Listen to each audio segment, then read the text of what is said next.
We're a brand that most people haven't heard of yet, and there's kind of a reason for that. The more we do in marketing, the more we got to charge, and that's not what we're about. We're trying to get clubs to players that deserve them.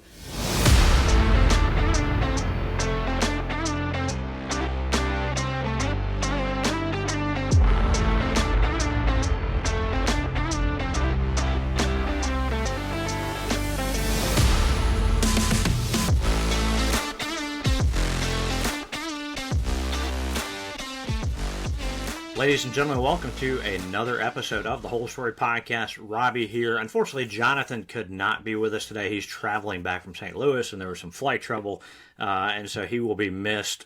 He did want me to point out he's left-handed for our guest today. So hopefully they make some left-handed clubs. But let me, before I introduce Kevin, let me do a couple things, mention a couple folks that are friends of BestBall and friends of the Whole Story Podcast. One is Holderness and Bourne.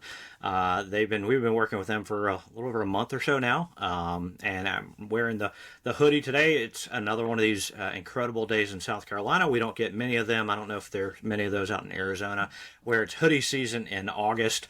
I'm probably stretching it a little bit here in South Carolina right now, but Holderness and Bourne make incredible clothes, as you know. One of the cool things about it is their hidden collar stays and their golf polos, which when you're out on the course, your collar's not flying everywhere. But I absolutely love the hoodie that I've got from them. This is from some of their stuff from the summer line, but they just introduced their fall line, which is based on a lot of the stuff they find when they went over to Scotland. So highly encourage you guys to check out hbgolf.com. Use the promo code BESTBALL and get some free shipping. Another partner of ours, or friend of the program, is Western Birch. Lewis and the team there have been so kind to us. They make incredible custom golf tees that folks like New Level could use for their testing their clubs. But yeah, custom golf tees, so many different colors on their signature straight patterns. And they could put custom logos. I've used them for Best Ball and some of the other podcasts that we do. And I got a buddies trip coming up with a big group of guys from church coming up in January. And Lewis and them are going to make some golf tees for us for that as well. So, so we appreciate working with them. Go to westernbirch.com. And again, use the promo code BESTBALL for a free gift with your order. And it's a pretty cool little gift. But let me introduce Kevin Masterson. Kevin's the managing director at New Level Golf Co., headquartered in Scottsdale, Arizona. Like I just mentioned, he might not be wearing the hoodies yet. But Kevin, I really appreciate you joining us, telling us about New Level. Thanks for coming on the Whole Story Podcast. Thanks for having me. Definitely excited to be here, and I can assure you it is not sweater weather quite yet over here in Scottsdale. Does it ever get to be sweater weather there? Depends on who you ask. The longer you live here, the earlier in the year sweater weather comes for you, for sure. You won't see me in one probably until November or so, but you wear them inside this time of year far more than outside because everybody's pumping their air conditioning, and you got a 60-degree temperature difference between outside and inside, so it can be pretty stark. That's crazy. Well, before we get into New Level, let's start with you, right? Tell us a little bit about yourself, how you got involved with golf. Did you start playing as a kid? Tell us your golf story. Yeah, mine starts a long time ago. I was about 5 years old when I first picked up the game, and my grandfather, he played a little bit of professional golf. He had a foot injury, so unfortunately couldn't make a career out of it. But had a really cool experience with him when I was a young kid that just kind of hooked me on golf, and started playing it competitively pretty early on. And I was playing many sports, as most of us do, in high school and middle school. And my dad told me one day, he said, Kev, you're a great football player, but you're a great golfer too. And, you might play college football, but I promise you're probably not going to the league. And he said, you can play golf your entire life all over the world on some of the most beautiful properties that people don't even get onto if they don't play golf. So that kind of hooked me with the sport from there. That was, probably 8th grade, 9th grade. Gave up football completely in 9th grade, and then was really lucky to be on a very successful high school golf team in Colorado.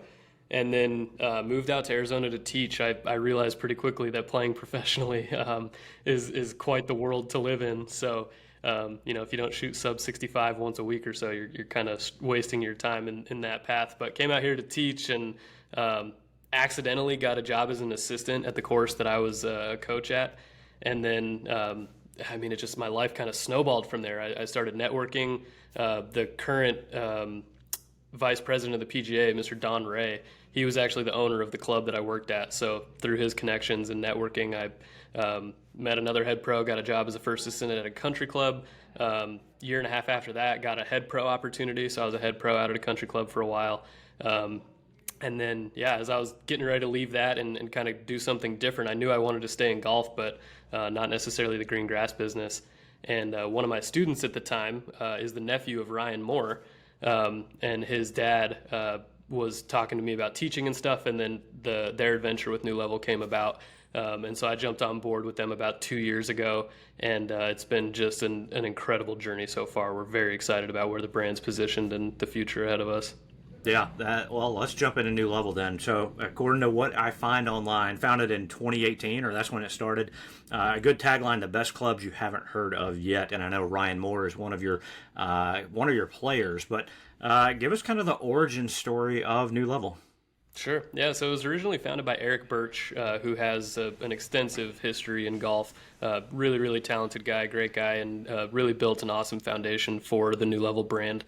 And he had started it with just a goal that he'd seen the industry and how it worked for so many years, and there was just a better way to do it without price gouging people. And so he did a great job building the brand up and getting it going, and then he moved to a direct-to-consumer model during COVID, as a lot of small businesses were forced to, and that ended up being very successful. And so as he transitioned out of the business and the new ownership group took over in 2022, we saw a really great opportunity for a product that had been really undervalued to some extent. It made sense with the direct-to-consumer model that he was following, but the product that was being designed is just not in the same realm as most of the other DTC companies out there. So we've been evolving as a business. We've got some really cool partnerships on the horizon, some different tour player interest as well. And as to your point, we're a brand that most people haven't heard of yet, and there's kind of a reason for that. The more we do in marketing, the more we got to charge, and that's not what we're about. We're trying to get clubs to players that deserve them at the highest quality. So, with the foundation that Eric built, one of the big things that we're keen on is the build quality, the build process, because every company makes a good head. I hope they do. They pay engineers a lot of money to do it. But at what point do you lose control of that build quality, right? When just anybody's got the access to build it, or it's being done in mass production. So everything we do goes through a tour spec build. So it's been an awesome journey so far, and we're again super excited about the growth potential out in front of us. That's great. So I was going to ask, it does seem like it's a crowded marketplace, especially with the big name players that are doing a lot of marketing, right? That you see on commercials and print. You see players, playing out there and signing deals too. But how does New Level, how does a growing company that is making great products, how do y'all compete and kind of knock off some of that market share? Yeah, so I think the biggest thing first and foremost is that we're not trying to sell to every golfer that's out there. We have a specific market, and that's not to say that even a player whose ball striking may not be where they want it to yet, but they're on that journey. We really believe that the pendulum swung way too far to the side of game improvement, distance, all the goo that people are putting in heads and all that stuff. And you get to a point where your ball striking is getting better, and that club's not helping you anymore. You've been playing golf for 3 months, and you think, oh, I got a brand new set of these game improvement irons, and all of a sudden that's doing you a bunch of harm and making it a lot harder to get better. So again, first and foremost, we're not trying to sell to everybody, and we have a very specific approach to it of just letting the brand kind of grow itself, because we know we make a great product, and if we can get people to advocate for us, that's the most important thing. So finding ways like this to share our story and let people know why we do what we do is just it's really important to us. So again, we're not trying to take a huge part of the market share, but we are kind of in a good place to be here and patiently wait for, again, that pendulum to shift back. You see all the companies doing it now, right? They're going back to the more traditionally forged stuff. Certain brand players are still playing super old stuff that's not all the different technologies. So we are just well positioned for this paradigm shift that we see coming in golf, where price point's going to be a factor. Everybody was riding off of the COVID highs big time. And so we managed to not get too out of control with pricing through that journey. So we just feel really comfortable that we don't, you're not going to see massive price changes from us. We're working with some really, really great fitting partners that we hope to be in 2025 so people can test our product a little bit more before jumping in to buy it. So it's just really about staying true to our brand. We're not going to try to make drivers and go out and compete in that billion-dollar market and fight that fight. We make irons and wedges, and we do it really, really well. And yeah, we're just here, bunch of players trying to make clubs for players. We're not interested in becoming TaylorMade or Titleist or any of those. Yeah, well, I mean, there's a market for exactly what you guys are doing. You talk about, making good solid ball striking, right? Hitting good shots occasionally, and I feel like that's where my game is. Like, I'll have a good one, then I'll have a couple bad ones. So you're kind of speaking my language. But you talked about fittings, right? And you talk about, getting the right clubs into the hands of the right players to help them have fun on the course, I'll say, and then and improve, because right, anybody that plays wants to get better. So talk to us about, mentioned maybe getting it to more fitters for the future so that people can do it in different locations, but talk about the fitting process now. Sure. Yeah, fitting is kind of a catch-22 for us. Fitting is certainly important in most aspects, especially as your ball striking develops over time. And it comes down to also the player that you're fitting. For me personally, if you give me an extra stiff that's anything from 120 to 135, my spin rates are going to be within a few hundred of each other. My launch angles are going to be within a couple degrees of each other. And I'm not a tour player, so I don't move the club consistently enough that I'm like every club needs to be 2.5 degrees flat. I'm kind of like a 1 degree flat type of player. And I'm a scratch handicap. I hit the ball really good. If I could make some putts, I'd probably be a little bit better. So we always tell people, don't fix what's not broken. If you have a shaft you've been playing for a long time, we make a head that is so predictable that while your numbers might change a little bit, you're going to get used to the feel and you'll be able to learn to play that setup the right way. If you aren't sure about a fitting, of course, you kind of need a baseline. We can talk to people virtually and look at some data and stuff and do our best. But as Steven Alker said in a recent interview we did with him, sometimes we can get too stuck into the technology and into the numbers and all that stuff. And ultimately, it does come down to user input. It really does. And so when we're fitting, we take the approach mostly of trying to get something in people's hands that feels right. If the numbers are slightly off and it feels right to you, you have a better chance of learning to play that club and it performing the way you want, versus we give you an X100 and we're like, boom, numbers are great. And you're like, oh, this feels so boardy, right? It's like, cool, by 18, you're really going to hate that thing. So yeah, fittings are super important, but again, it's all dynamic. We change as players as time goes on. We grow muscles, our muscles shrink. We wear different golf shoes.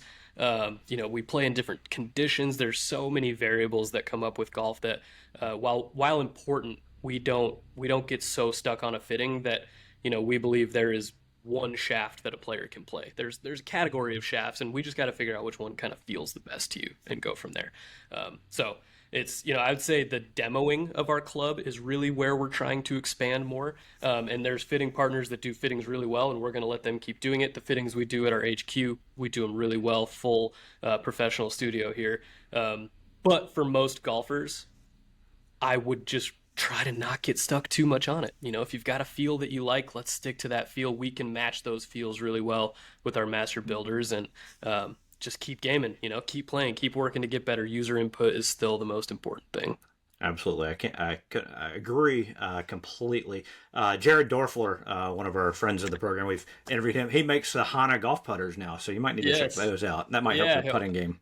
Yeah, I've spoken with Jared a little bit, actually, so hoping to get one of those on the way. But I've learned over time, and lots of money spent, it's not the putter. Yeah, it's definitely the user. So, all right, so you mentioned you're not in the driver space. You do irons and wedges, and I know you have a hybrid and a utility iron listed as well. Why the focus on those? I know the driver's a crowded marketplace as well, but why focus on the irons and wedges especially?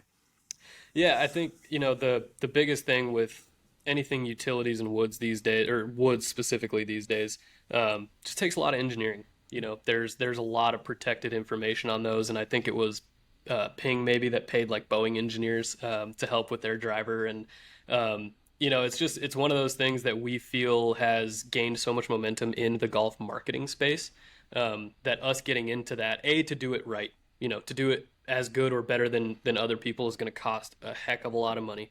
Um, and it's just kind of out of our DNA. We are big on, put the ball in the fairway.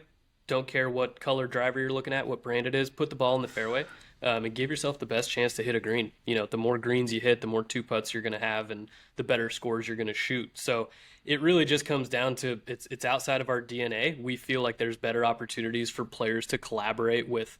Hey, new level irons and wedges are epic. I play whatever woods I want, right? There's not like this kind of brand loyalty thing that comes up with that. And again, distance is just everything in golf is distance, and we are not that. So we like sticking where we're at with the irons and the wedges, and it helps being a small business too. You add more SKUs, you add more inventory, you add more storage space, you add more builders, you add more shaft SKUs. You got all these things that come about that kind of again take us away from our core DNA of trying to get clubs to players for a better price. Yeah, you mentioned kind of hitting more greens. Jonathan and I recently, and we haven't finished. I haven't finished editing the video, but he and I went out and did a 150-yard challenge. So every hole we played whatever the par on the scorecard was, but started at 150. And we need help hitting greens, right? So I'm like a mid to low 80s player. Jonathan is on the cusp of breaking 90. Like he's gotten so much better. It's been fun to watch. But we need to hit more greens, right? And like everybody does, but you look at stats. Lou Stagner, Arcos golf guy, he talks about the proximity of hitting greens and how close to the hole you will be from certain distances and stuff. But hitting greens, that's an important thing, and maybe it's a combination of equipment, user, and the mental side of don't just aim for the center, right? But that's cool that's the focus of what you guys are doing. Like if you can help people hit more greens, and you kind of landed on exactly what people need to hear, because at the end of the day, like you said, drivers are drivers. Just hit the fairway, and then let's attack the center of the green. Sure. And how that plays in for us specifically is we're creating predictable golf clubs. So I don't know, you've probably experienced it with some of the stuff out there, right? Like you hit one that's like, oh, that was a little off the toe, and you look up and that thing's going Oh yeah, hard sideways because it's like, well, all this forgiveness is trying to help you get the most distance out of it that you can. Well, distance when you're offline is suddenly like, no, thank you, right?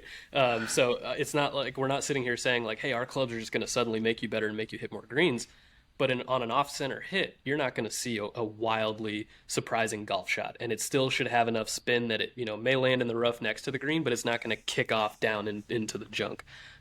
So we're doing it with predictability. That's not anything revolutionizing. We're not trying to tell you we have new technology that's like, oh, you're suddenly a great golfer. We're just trying to create predictability so people have the opportunity to actually get better. yeah. That's man, that's a great way of phrasing it. I like that. Well, you mentioned Ryan Moore and you mentioned Steve Alker already on the Champions Tour, and he's been winning a lot of stuff as well with your gear. But talk about the pros that you guys have working with you. I know you've got a few more as well. Yeah, Sophia Popov on the LPGA Tour. Super happy to see her back and playing golf after becoming a mom. She's just such an unbelievable person. We're super happy to have her on the team. There's no official contract between us and Sophia quite yet. She's just a great person, friend of the brand that's been super supportive. And then Alistair Doherty on the Corn Ferry Tour. His story is super cool. He had been playing our old 623M for years, and we were struggling to get him out of it. And then that 480 MC came out, and he put that in the bag and immediately got that exemption into the PGA Tour event in Myrtle Beach and Nice. took second at that event with those MCs as soon as he put them in play, which was just an epic story. And then I can't share names of some of the other tour Yeah, yeah. players that we speak with, but our facility is in the same as a gym that trains quite a few tour players. So they're always in and out. We're spec checking other brand stuff sometimes, which is always fun. But yeah, there's it does for some of those guys and girls come down to those equipment contracts. And so while they would love to play our stuff, we're just not saying, hey, here's a check to do it. But again, a lot of those equipment contracts and that whole dynamic in golf is really changing. And as professional golf continues to grow and more professionals are seeking equipment contracts, those are going to start getting smaller and smaller. The purses are getting bigger and bigger. So guys and girls are going to play what they want to play for the opportunity to win the big purses. So they're, just keep telling us, stick with your identity, guys. Just keep doing what you're doing. You're doing great. And it's going to catch steam. And, we just want it to really flow through the marketplace because it's as good as anything out there. Yeah. Well, if you can help professionals play better, win big checks, and you can also help the amateurs play better, have more fun on the course, see their scores drop, then you're heading in the right direction. So, and Yeah. like you said, I mean, with the pros, like contracts where you're only playing a certain brand, certain manufacturer, that are going less and less. People are saying, I don't want to be on a contract. I want to play with what works, what I like, and it might be a grab bag full of everybody's stuff. But Hmm. if that's helping them succeed, then so be it. So, how do people get their hands on? You talk about demos. So I'm in South Carolina. Jonathan's in Augusta, Georgia. We're on the other side of the country from you guys. How do people like us? How do people across the country get to try or demo the new level stuff? Yeah, well, happy to say, first of all, that we are now in second swing stores. So you can swing by any of the second swings and get fit. We have a couple other really small fitting partners that we've worked with for years as well. But the coolest thing, and we feel it's a really great value, is our demo program. We essentially would build you up a 7 iron to your specs at for $75, which is essentially the cost of components for us.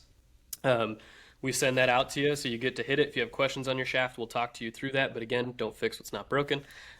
So we and players love that. They love, there's so many outlets where you can order clubs the way you want them and the specs that you want them, but very few that you can order it with a tour truck build, right, without going through a whole fitting process. So for $75 to get a club completely to your spec, if you decide you need to change that, you want to come back and like, hey, I love the club head, but the shaft wasn't quite right. We'll work with you through that purchase process and make sure that you're kind of comped because you already bought a 7 iron. We'll probably just rebuild you another one. It doesn't make sense for you to ship it back to us. So we'll work through that cost with you to make sure you're not out of pocket for anything extra because you already have that 7 iron. So we don't take returns on the 7 irons because that's one of our goals too. Is like, hey, Robbie, if you don't like that thing, give it to a buddy. Give it to a buddy to try out. Maybe he's got a kid in high school that's looking to get into golf, and they're not trying to buy a $1,900 set of irons. They get them from us for $1,000. So it helps kind of create the network as well to do it that way. And it's been super successful for us. I mean, it's obviously not the most ideal because you are spending $75 out of pocket. But shoot, you go to Chick-fil-A with your wife and kid, and that's $75 too. So yeah, we're working on ways to expand that because that's ultimately the biggest thing for us, right? Is people want to hit it, they want to test it, they want to test drive it. And we totally understand that. I mean, we really do. So we've done what we can to kick down those barriers, but we're continuing to do it. We know that that's not the end all be all for all our model. There's some other DTC companies that are doing that right now, but we kind of got our roots in DTC, and we're well positioned now to kind of do it a little bit differently. So we're going to have a really good core business still in the direct to consumer, but we will be expanding for people to go outward. So. Yeah, the demo program is really a good option, and we don't feel like too expensive, and not something anybody else does. You get to go hit it on grass at your club and your temperature and your environment, all that good stuff. And it's a 7 iron, right? Like we ask everybody, and we'll ask you later, like your favorite club in the bag. Mine has always been the 7 iron. So, Sure. great move picking the Sure. club that most people will go to first. So, Yeah. how does this work though for people? Like I've never been fit for clubs. It's always been hand me downs, or a friend gives me a set, or get some from cheap second hand or something like that. But for those that have never been fit, don't know really what their specs are, like you talked about. Hmm. Does that work the same? What are your suggestions or recommendations there? Yeah. So if you reached out to me, first thing I'd ask is, what are you playing right now? And how does it go? Not necessarily how far do you hit it, how, any of those things. I'm just looking to understand your ball striking capability with that current club. So then we're going to dissect that. And then the biggest thing, man, is we're honest with people. If you were to reach out and say, hey, I'm not too sure of my specs, this is what I currently play, this is kind of what I'm looking into, we would give you all our advice in the world and say, we're doing our best, right? This is virtual. So if it doesn't work, let us know. We'll work through it and try to get you something different. So you're not alone in that. I mean, there's a lot of golfers out there that don't know their specs. They don't know what specs are when you say, what are your specs? And there's so many variables to it, right? But again, the biggest thing for us is like if we get the right kind of weighting and the right length in there, we're in the right weight flex category as well. Loft specs, lie specs, all those things, those can change. I mean, we recommend those get checked a couple times a year anyway. So, you get a club order and you're like, gosh, the toe is in the ground every time I hit this thing. Guarantee there's 10 shops around your place that could bend that thing upright real quick and get it taken care of. And so it's not ideal. It's not a perfect system, but the biggest thing is we are a community. We are by players for players, and we understand that there's the barriers that, like you just mentioned. So we're willing to chat with people. We're a small team, so we can't be on the phone every day. But of the 6 of us, all 6 of us get in and answer tickets every day. We're, hey, how can we help? What can we do? Just trying to make people feel comfortable. Because I don't know, I mean, so if you haven't really been through the fitting experience, I've been through many of them.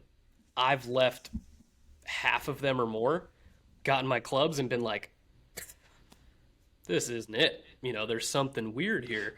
Because somehow you hit magically better during your fitting.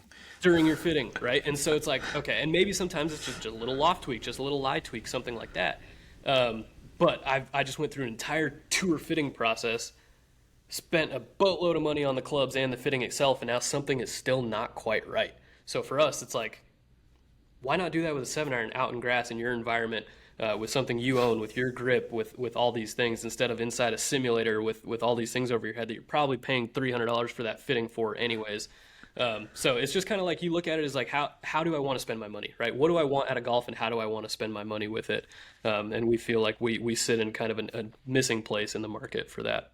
Yeah, and if nothing else, most airlines will take you out to Phoenix and a short drive to Scottsdale and go see you guys in person, right? Yeah. Exactly. And if you're feeling antsy and JSX Airlines is near you, they land about 150 yards behind me right there. So JSX can drop you off at our front door. Very nice. Very nice. Well, that's awesome. I mean, I really wish Jonathan was here, because you talk about irons and wedges. Jonathan hasn't figured out and really hates hitting a driver. He is an iron off the tee every time, but he can, you know, former collegiate baseball player, he de-lofts this thing. He crushes his iron. So he might be your ideal guy. Do y'all make left-handed clubs? I should probably just ask that. We do, and for anybody listening and watching this, be thankful the owner's son is left-handed, and he plays golf at the University of Utah. So you will have left-handed clubs for the foreseeable future. There you go, Jonathan. When you finally listen to this thing, be excited, because they do have lefty clubs. Yep. Yeah. All right. Well, it sounds like you guys are doing some incredible stuff. And where do people go? Tell us the website. Tell us how to find them. Yeah, so newlevelgolf.com. Find us on Instagram at Golf New Level as well. And biggest thing, reach out to us. We're a team, we're a community. We love to work with people. So definitely check us out. Again, we are in Second Swing stores.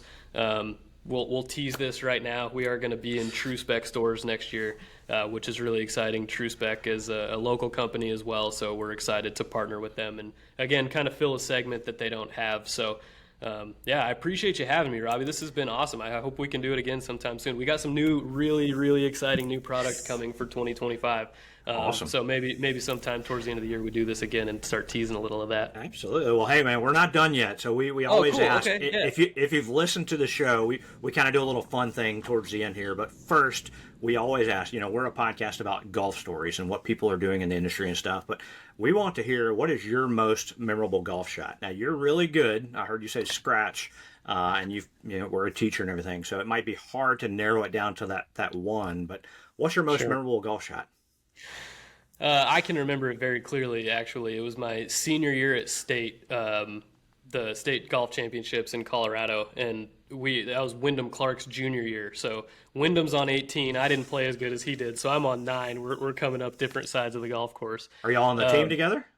No, Wyndham played at a different high school. So one of the guys from our team was with him in the final group that year, but so I watched Wyndham tee off on 18, and this thing just it makes that different sound. We're like, oh yeah, that guy's going to be a tour player. And so they're both par 5s. I smack my drive on 9, and we walk up to it, and I'm like, got him. So that it was that, and then of course it's like 18, senior year, last golf shot I'm going to hit into a green par 5. It's like 260 up the hill, and I just kind of felt like, send it, dude. Send it. I'd been playing great that day, and there was definitely some trouble up by the green, but it's like, it's your last shot, man. Just send it. And so I grabbed 3-wood, man, and I hit this thing, and I looked up, and I never saw it. I have no idea where this golf ball was. I pulled it so bad that it just started along the house line. And so it's running up the house line. I finally catch a glimpse of it, and it's just cutting. Like somebody's got a hold of it, and it's just pulling it back over, and it kicks off the backside of the bunker and rolls up to the green, or to the pin about this far. So I tapped in and eagled my last golf hole. So that 3-wood that I thought was in a house ended up to about 3 feet. That's my most memorable golf shot. Just playing an easy cut. Just an easy cut Easy there. cut, 30 Yep. yard, easy cut, almost onto a roof. Yeah, 260 some yards. That's awesome. Yep. Very cool. Well, Hey, golf friends. This is Robbie from BestBall. Are you looking for the ultimate Myrtle Beach golf experience? Well, it's only a click away. Check out the two-play special at two of America's most awarded public golf courses and two of my personal favorites. Caledonia Golf and Fish Club and True Blue Golf Club are low country masterpieces featuring two iconic Mike Strantz designs. Play these two incredible courses for one great price. Visit truebluegolf.com to learn more about the two-play special and book your tee time today. That's truebluegolf.com. all right, so now we do this thing. We call it a quick nine. So normally Jonathan and I kind of go back and forth. It's kind of a rapid fire, but you can elaborate on these answers if you want. But first one, favorite course that you've ever played? Bridges Golf and Country Club in Montrose, Colorado. Okay, very nice. Small little town in Colorado, but it's a golf course that doesn't deserve to be there. That's for sure. It's beautiful. Okay. What course is at the top of your bucket list? Ooh, that's definitely going to have to probably be Oakmont. I just love hearing how much people dog on it, and it's so hard, and it's, either that or Bethpage Black. I just want to see what I could do at one of those. Yeah. All right. If you could get on one of those, who would be in your dream foursome? Jim Furyk for sure. I would probably also say Scotty Scheffler. Love his faith and just what he's brought to the game and really changed the dynamic there. And then Victor Hovland.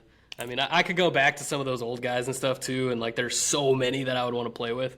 But Hovland just seems like such a fun guy, and yeah, that would be it for sure. And Jim Furyk, I just always idolized his golf swing and his refusal to change it, and obviously Mr. 58. So Yeah, that's true. I mean, hey, he made it work. So, yep. and that's proof in itself that golf swings don't have to be carbon copies, right? You make whatever works for you work. And I'm sure some new level clubs will help everybody. Jim would probably shot a 57 that day if he had. Right. Yep. All right. What is your favorite new level club in your bag? Oh, definitely the utility, the driving iron. I mean, that thing, I'm not a driving iron guy. I played a hybrid forever, and then when I started working here, they convinced me to hit it, and that thing doesn't come out of my bag. I mean, there is a new one coming. The replacement is finally coming because that's been in the lineup for 3 years. We struggled to make it better, but we finally did. We got some stuff coming, so and I'm sure it'll be the new one, but they still got to convince me that old one's going to have to break probably before it comes out. When's the new one coming? Do we any Probably teasers? January. January? Yeah, probably January. So next time we get together, we'll tease the new 702 series and the new utility. Perfect. All right. Jonathan's favorite question: favorite snack on the golf course? Ooh, I'm not a big snacker on the golf course, to be honest with you, but there is nothing better when you get to a course that's got those just perfect turkey sandwiches. Just the golf course turkey that you get from the halfway house or from the beverage cart. I don't pack stuff in my bag, so I'm reliant on somebody else to bring in the food. But those, and you get just a perfect golf course turkey, it's hard to beat. Yeah. All right. Well, you being on the other side of the country, you might have a different kind of answer than some that we get. But favorite golf course logo? Ooh, I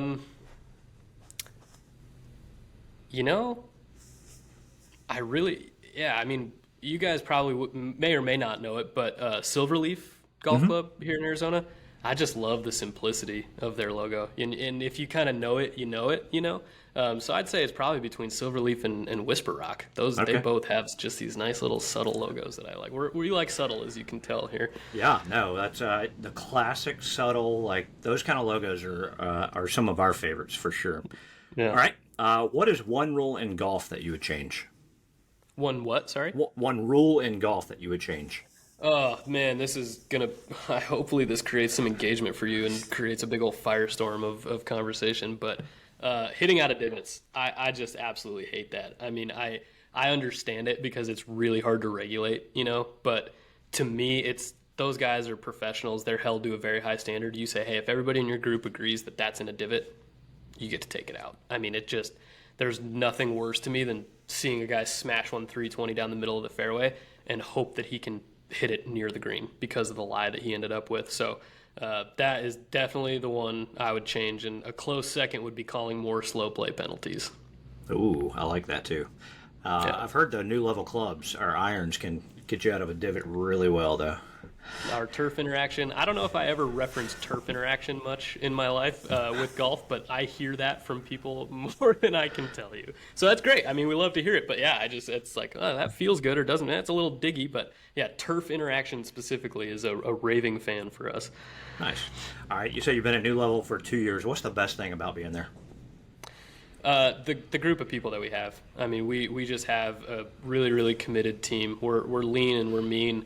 We're trying to grow ourselves into the golf market without, really growing our team too much. We, of course, need valuable people, and our team will grow.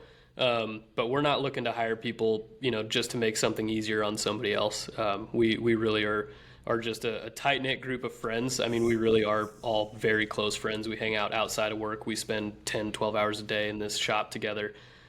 So it's the mission that we have to get tour quality equipment to those that deserve it and need to count on it, from former college players that just had a kid to juniors that are getting into golf to somebody's just looking to upgrade or get a second set for their other house or whatever it may be. So just the group of people that we have and the mission that we're on is just, it makes it very easy to wake up every day and come to work. That's awesome. It's good to like who you work with. All right, final question. What is next? And you've kind of teased this. What's next for New Level Golf Company? Yes, definitely tease it a little bit. So got some incredible new product coming. We have a new product designer that is just unbelievably talented. And the new prototypes that we have out, we're trying to get our tour players to not play yet because they're not, the USGA doesn't have them yet. So it's really just growth in all facets. We're doing what we can to expand ourselves and become more accessible to players without raising our costs out of control. So again, we need help with marketing, with things like this. We need people to advocate for us and talk for us.